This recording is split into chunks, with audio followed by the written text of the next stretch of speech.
You know, from the moment that Alexander Morton discovered the sea lice problem, she was on my show and was on continually until somehow I wasn't on the air anymore.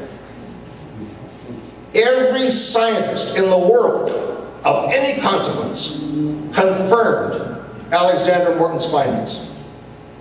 All of the major fish scientists right around the globe. Yet the government kept saying, oh, no, no, we have the science.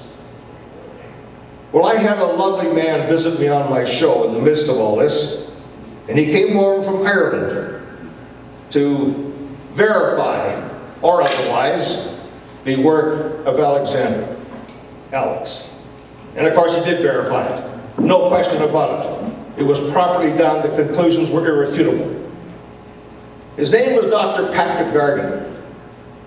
And as so often happens, he said to me, look, Rafe, if you're ever in Ireland, look me up. Well, so happened that Wendy and I were going to Ireland. So I looked him up. And he's in charge of the sea lice program in Galway. And he took us out to fish on Loch Cork. It was a wonderful day. But before we started, and I may break my nasty word rule here, forgive me if I do. Before we started, we went down to his station and met some of the people working for him. And one of them looked at me and said, can't you read in Canada? Don't you know what's happening in Norway, what's happening in Scotland? Don't you know what's happening here? Can't you well read? And I had to say, no, I'm afraid yes, we can't. But that's how notorious the situation was to those who had experienced it. And an experience the provincial government refused to acknowledge was even worthy of thinking about. No. We're all in this together. Whether we're worrying about the private power people on our rivers, whether we're worrying about the South-Fraser Perimeter Highway, whether we're worrying about the farmland, whether we're worrying about the Eagle Ridge situation, we are all in this fight together. And we've got to get in this fight and stay together and fight together, not fight amongst ourselves. When you think of what's happening in our province, the province I've lived in all my life, it's impossible to believe the degradation that we have permitted. And our biggest hurdle, all of us, is a media that will not look critically at this issue. Why that's so, I guess we can only guess. But where is that incisive, penetrating look at fish farms, or the rivers policy, or the agricultural land that we saw in days not long past with the fast ferries?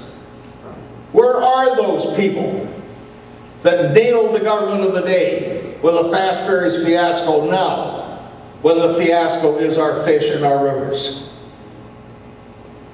I think the problem is they're scared to write because they know they won't get printed. If they step outside Gordon Campbell's love nest, they simply won't get their columns in the paper, and they won't get printed.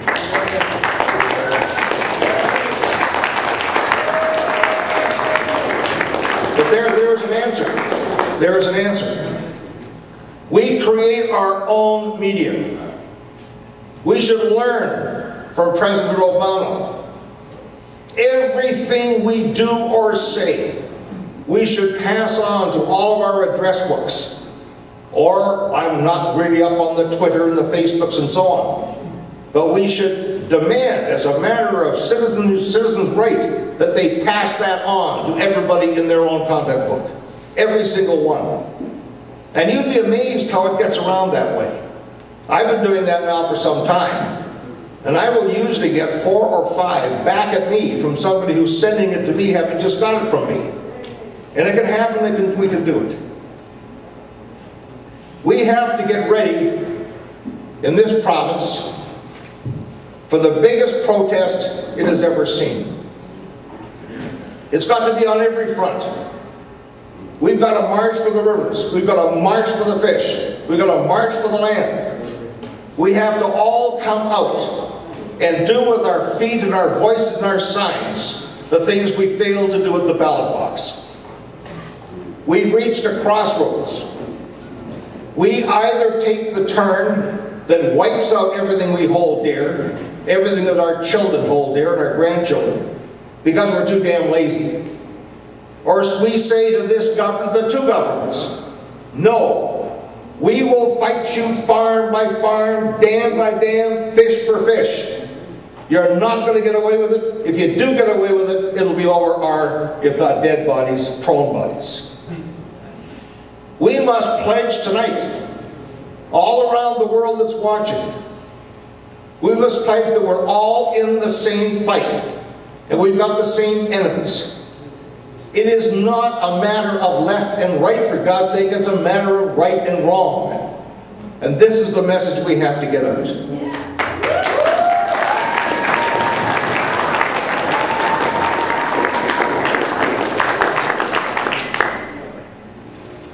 We're facing two hideous governments. They care nothing for the things that we in British Columbia hold dear. They're fascists in their political ideology, and they're becoming fascists when it comes to human rights. Don't be afraid to applaud. If we want to hold our heads high as we pass our heritage on to our children and grandchildren, we must fight, fight, and never stop fighting, and we have to start now. My hero, Winston Churchill, who knew something about fighting when the going was tough, he quoted the following from the great Scottish minstrel, Sir Harry Lauder. And I'll leave that with you and hope it's a theme we can all pick up on. He said, keep right on to the end of the road. Keep right on to the end. Though the way may be long, let your heart be strong. Keep right on around the bend. Though you're tired and weary, still journey on till you come to your happy abode, where all you love, you've been dreaming of, will be there at the end of the road. Ladies and gentlemen, the end of the road is where our kids and our grandkids live. We can't ever quit. We can't ever give in. We must never, ever let the bastards get away with it. Thank you for having me.